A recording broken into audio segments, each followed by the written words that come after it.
Hello, everyone, and welcome back to Ethos Online. Again, this is a space where we can be, belong, and become the very best version of ourselves. So, wherever you're joining us, again, whether that be Texas, Florida, Michigan, we are so excited to have you here with us in this space. And so, every week we try to bring you something interesting to discuss about this beautiful book we call the Bible. And specifically, lately we have been in the book of Genesis. So again, if you know Torah, you'll know Genesis, Exodus, Leviticus, Numbers, Deuteronomy.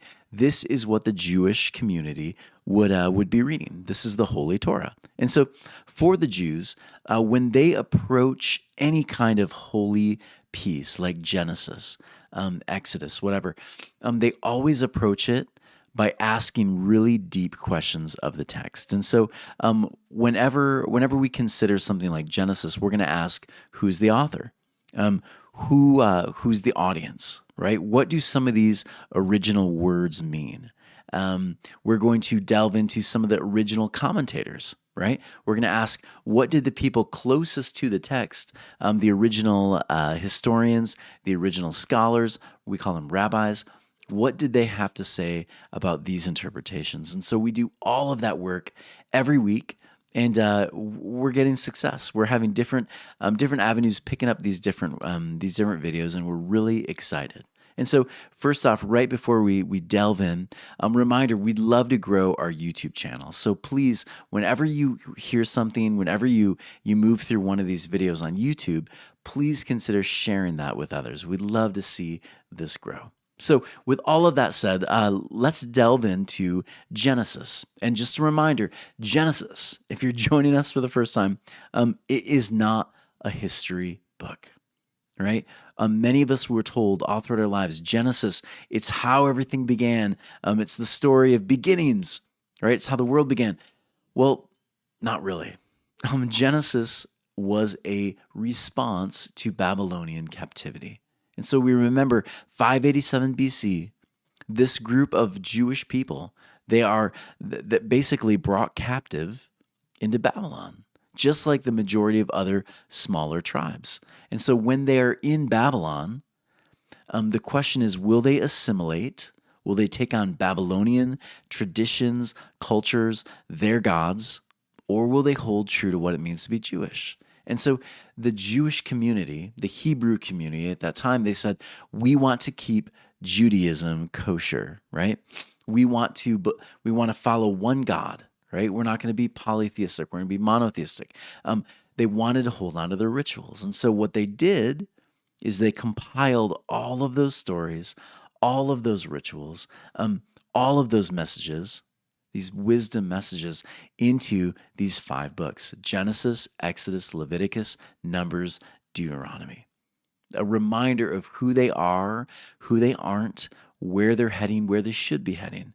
That is the whole idea behind why they compile Torah in the first place. And so this is why, again, if you're Jewish, when you read through this text, you are seeing your community over and over again. You see your community in Moses, Abraham, Jacob, Isaac.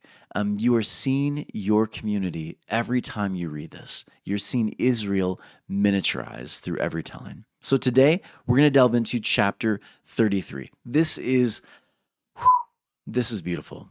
This is one of those stories that it just captures you.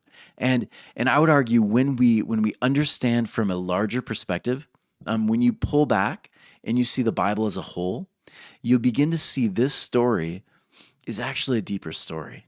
And it's repeated later on through Jesus. And so I'll show you all of that in a few minutes. But Genesis 33 is a really beautiful text. And we're going to go 20 verses. And I know that's a lot of verses. But I thought about this. We could break this story up.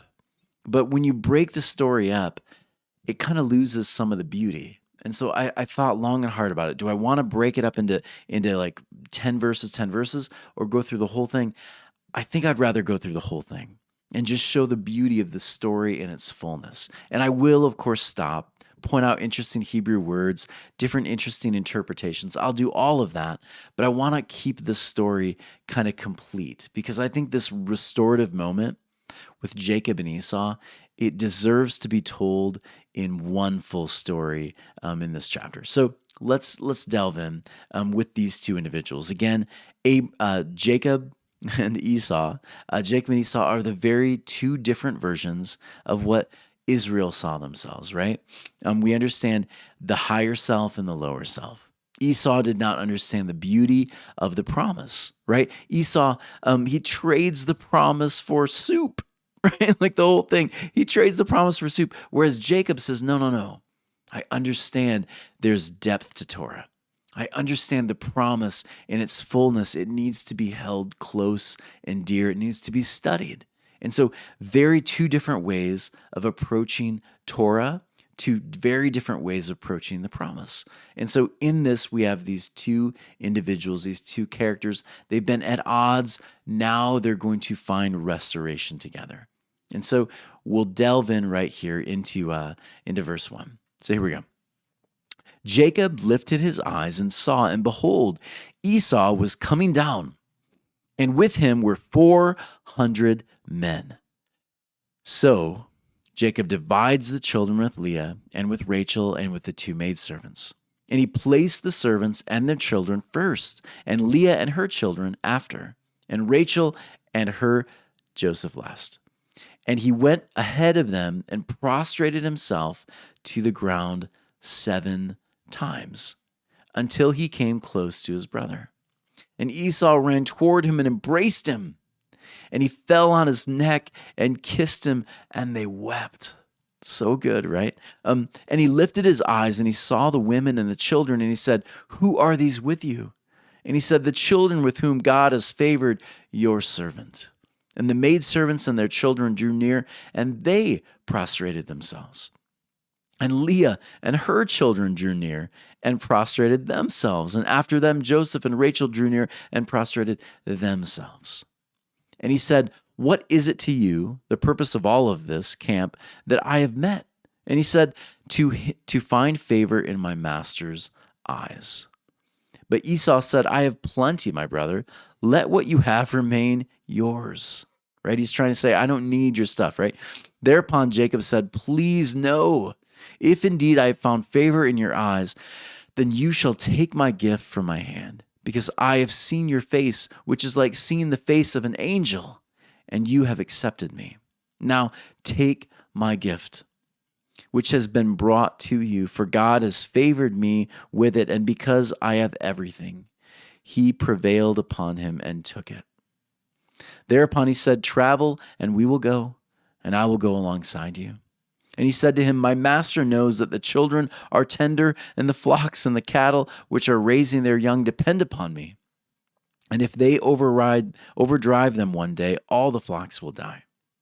Now let my master go ahead before his servant, and I will move at my own slow pace, according to the pace of the work that is before me, and according to the pace of the children, until I come to my master to Seir."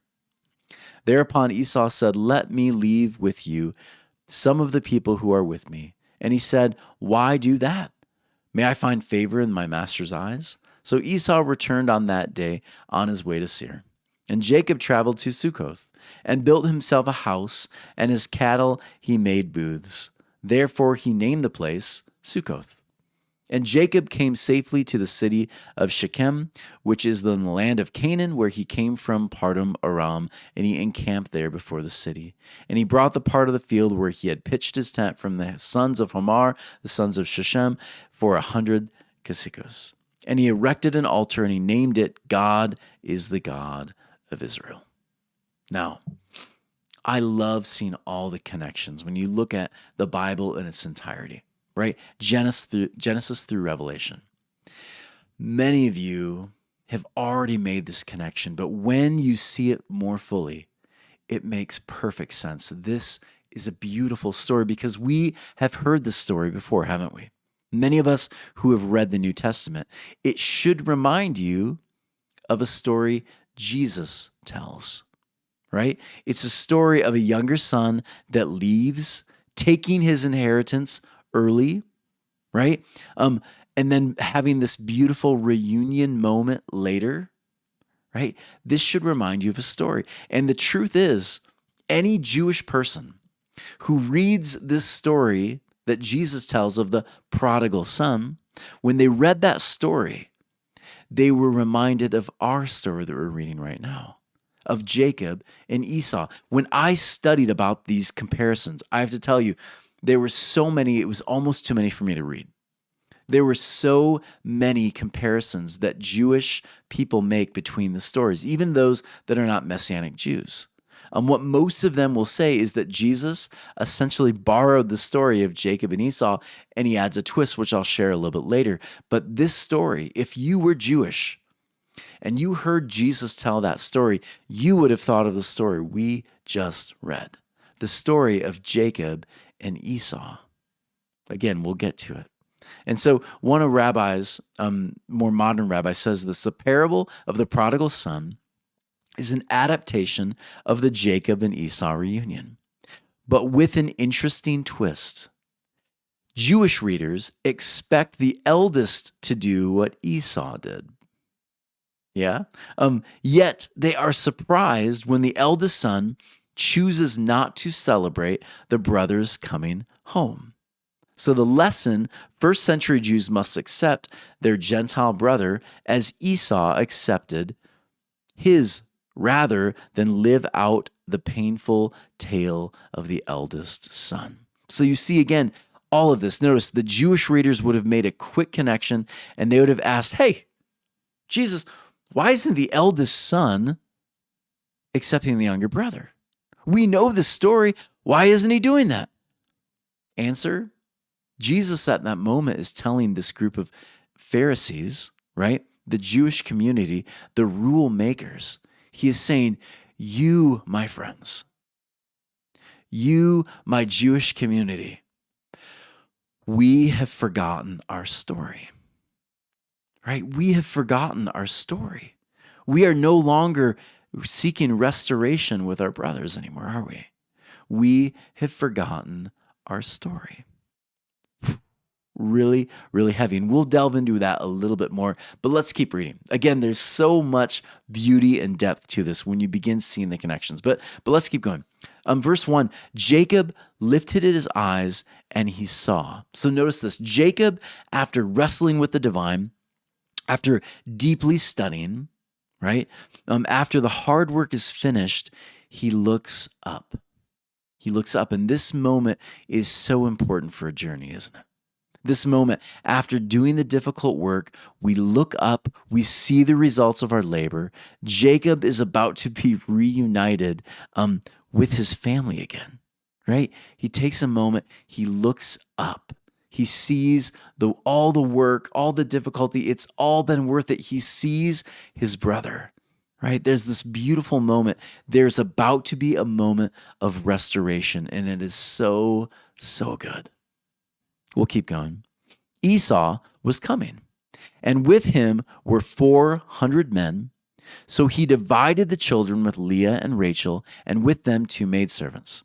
And he placed the maidservants and their children first, and Leah and their children after, and Rachel and Joseph last. So why all the division? Why all of this? Well, again, Jacob does the hard work, but there's still this interesting patriarchal idea that we are going to protect the family, right? We divide it up. We hope for the best, yet we prepare for the worst. And so this is, again, the idea here. As the family leader, right, for his family, he's going to do everything he can to protect them. So you hope for the best, you prepare for the worst. It keeps going. Verse 3, it says, he went ahead of them. Notice that he doesn't put the family in front of him, right? They're not like a buffer for him.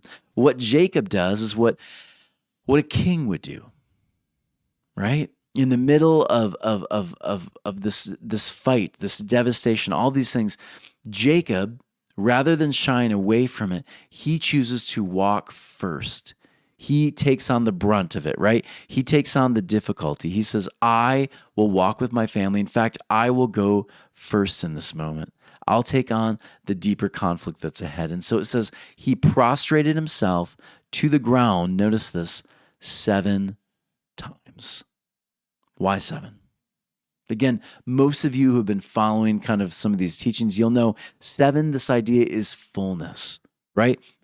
He completely humbles himself before his brother. He totally humbles himself, prostrates himself before his brother. There is a deep act of humility. I like this picture. This couple, he's made the mistake. Please take me back. What does it mean to be humble towards someone you may have hurt? We have all done this before, haven't we?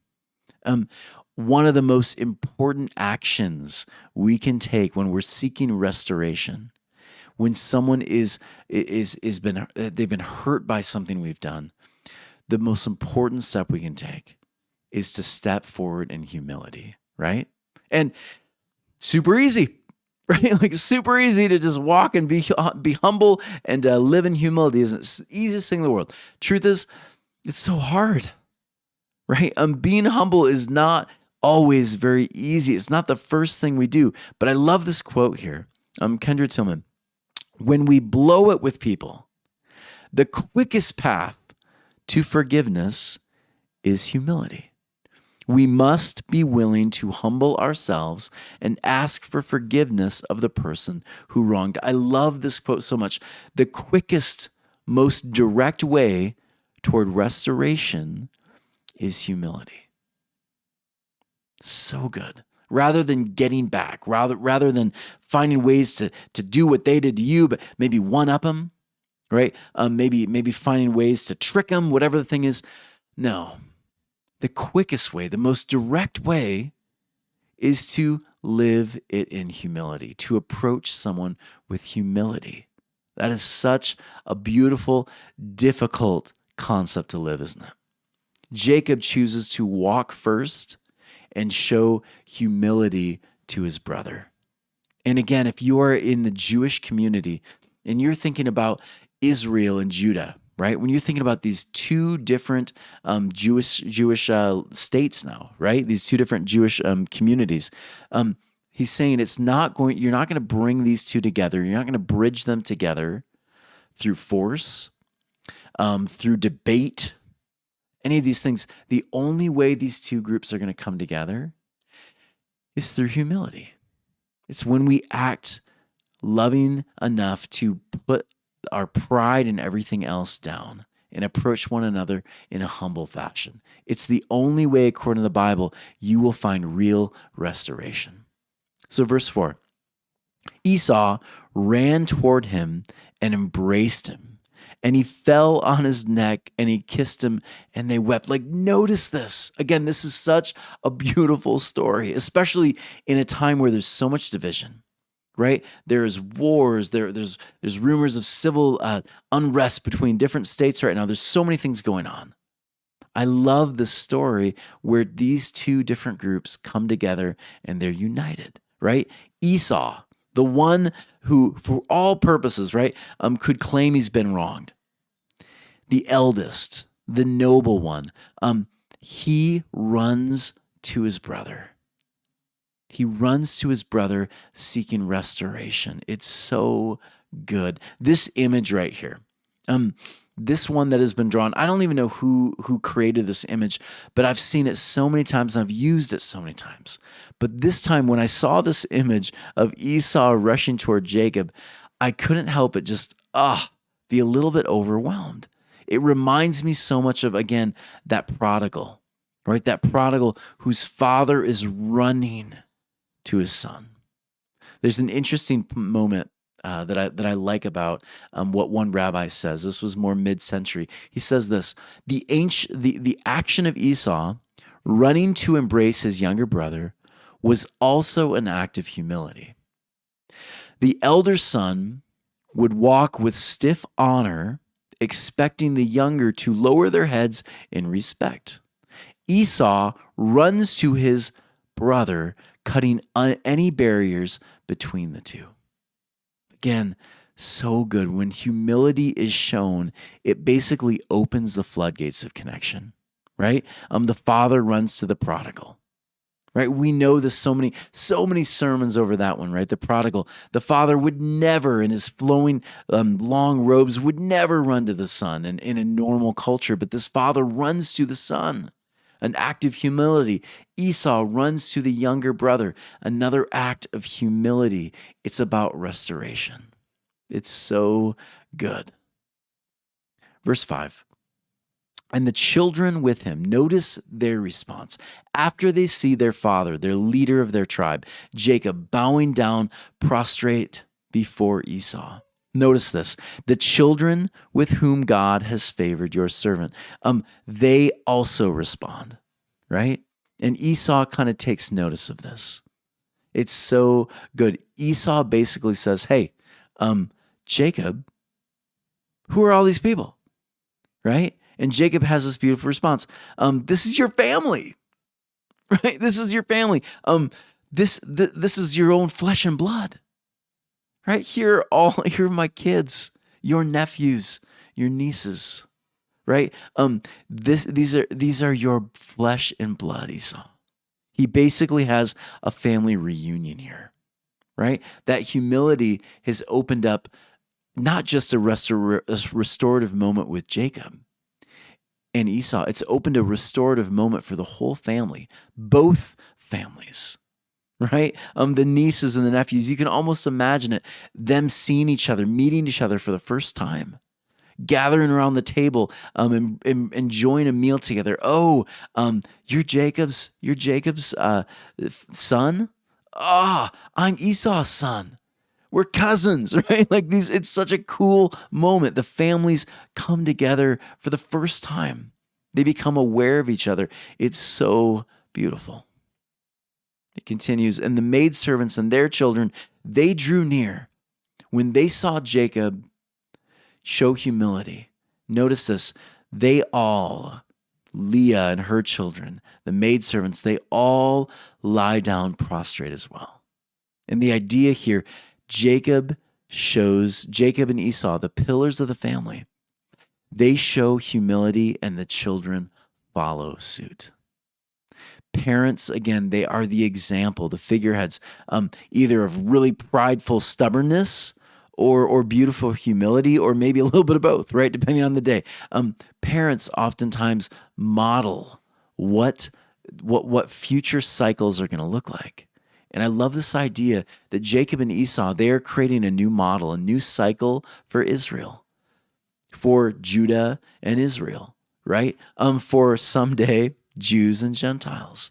We will model this for the future so that they might seek restoration in a humble way too. So good, right? So good. Verse 9. But Esau says this. When Jacob says, take all these things, take all these gifts, Esau's response, I have plenty, Jacob, right? My brother, let what you have remain yours. Keep it. It's not a big deal, right? I like this.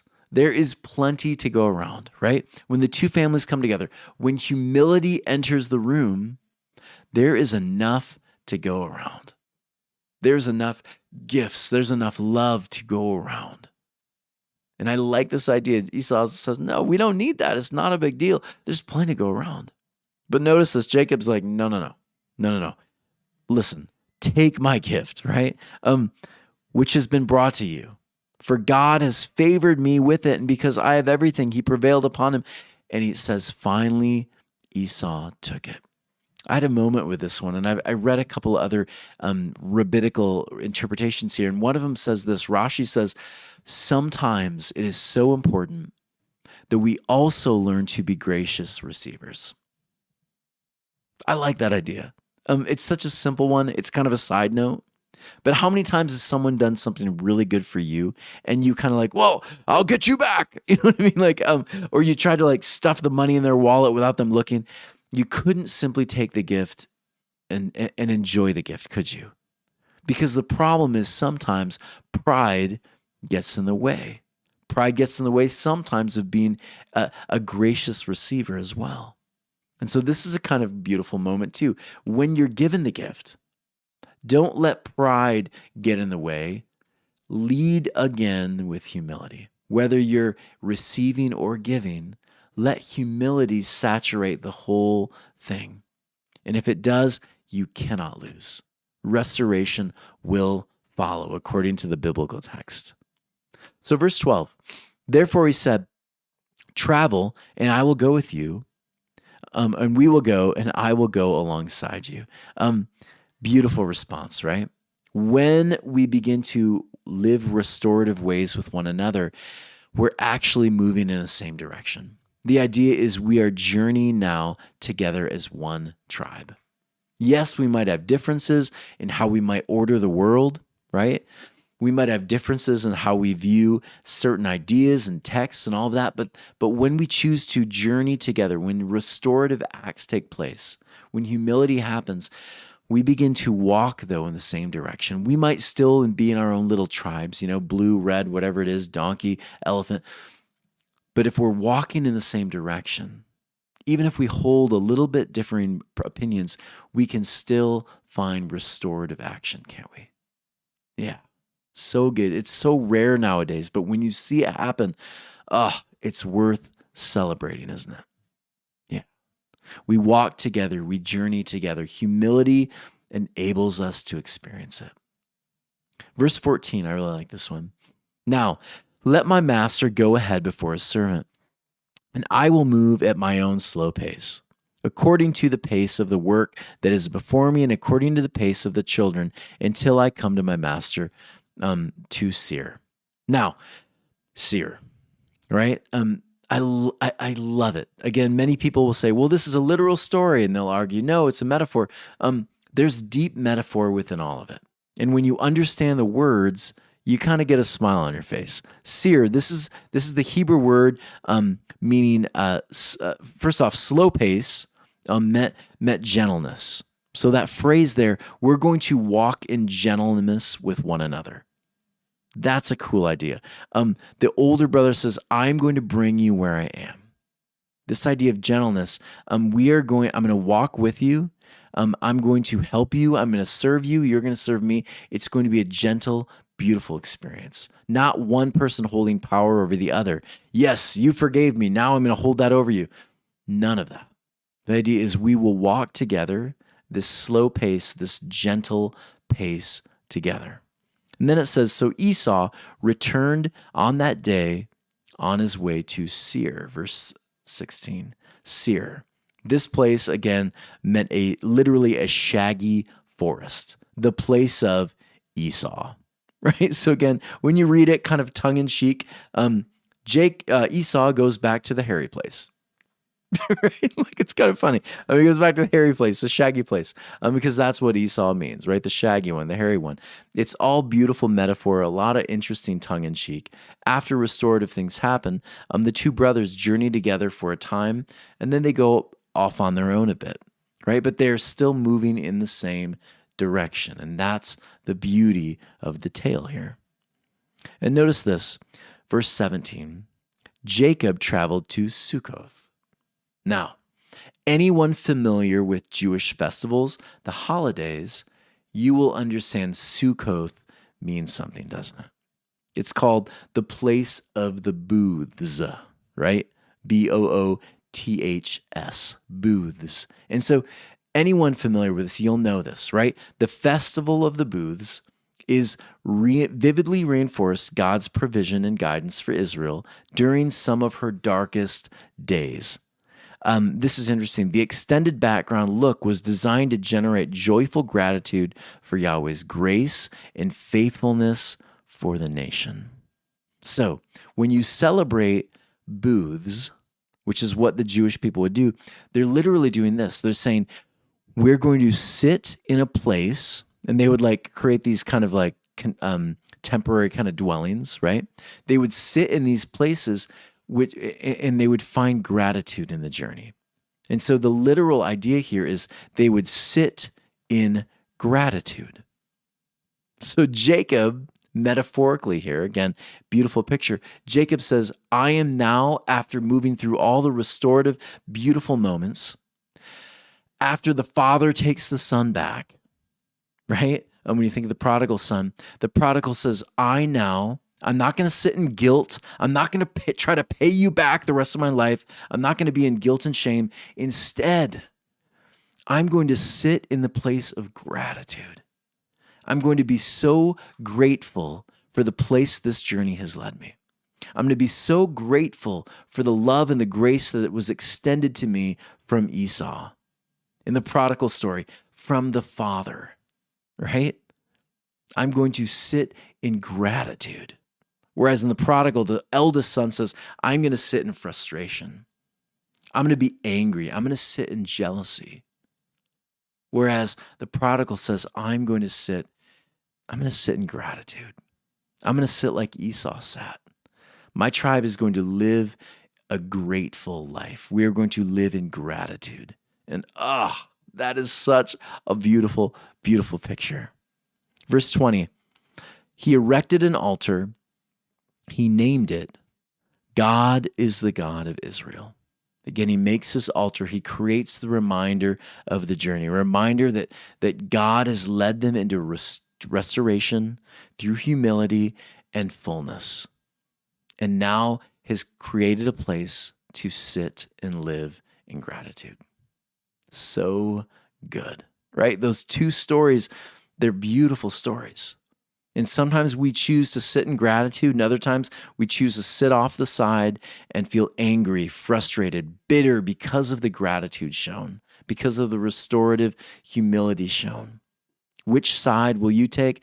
That's your decision, right? For Israel, they were learning how to find humility, how to love one another, even when there were divides within their own country, their own people. How do we approach one another with humility and grace and love so that restoration can follow and that we can someday sit in gratitude because of it? Guys, I hope you enjoyed that. That to me is so life-giving. And so I thought about, how do we take it home? I thought about this. How do we cultivate humility? Because I don't think in our culture that's something we're asking very often. How do we live a humble life? No way. We're asking, how do we get more stuff? How do we get more followers? How do we get more viewers? How do we get more? No one's asking how to cultivate humility. But that's what the Jewish people were asking who wrote this piece. They were saying, how do we cultivate lives of humility so that restoration can follow?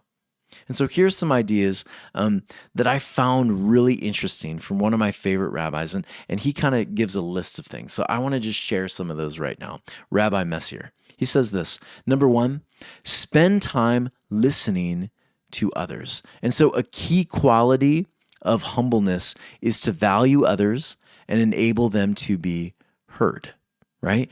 So spending time listening to others, drawing out their feelings, values, this enables them to express themselves, and it's a really powerful way to start understanding this, to try learning that, my way is not the only way, right? My perspective is not the only perspective. It begins to cultivate an awareness that others may be different and others may even have better perspectives than you. That start is such a beautiful one. Number two, practice mindfulness and being present. This one was kind of cool. A key part to mindfulness, right, is accepting what is rather than judging and commenting on it all the time, right? We're very good at doing that, but an important element of humility is accepting yourself with all your faults, right, rather than judging yourself for all your shortcomings. This I'm finding is so important for me.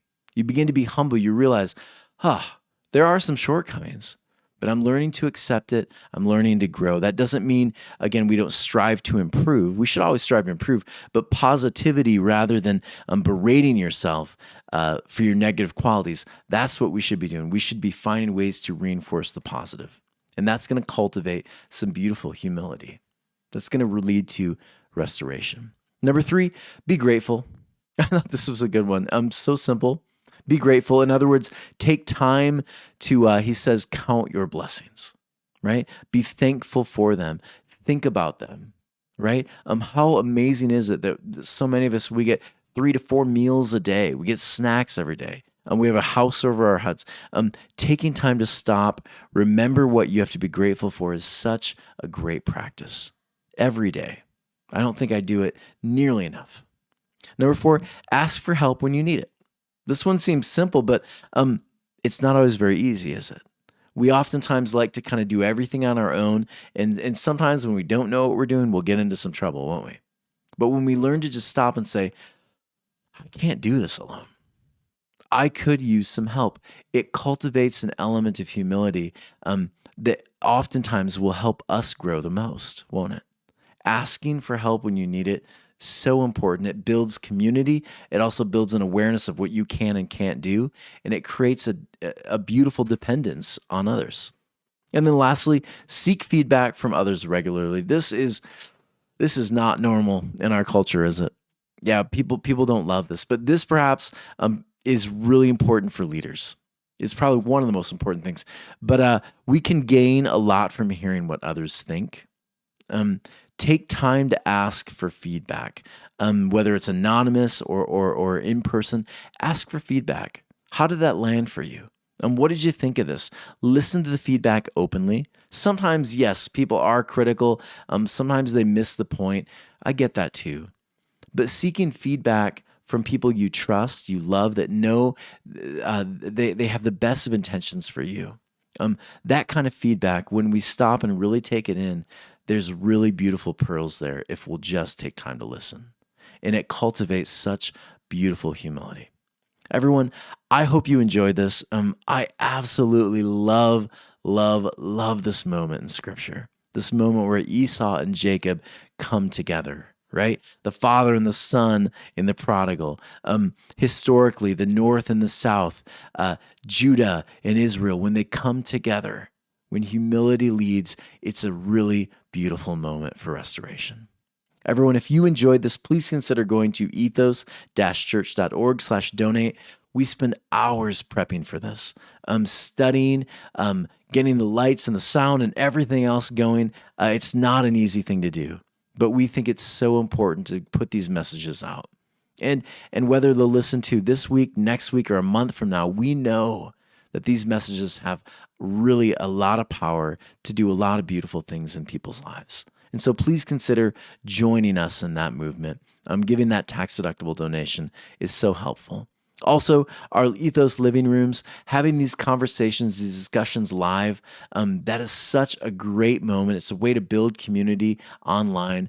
It really is a powerful thing to do. So please consider that. And as always, hit that subscribe button, share these videos with whatever platform you're on. We'd love to keep building our YouTube channel. So please hit that subscribe button and share that with as many people as you can. Everyone, take care. Love you, and we'll see you next week.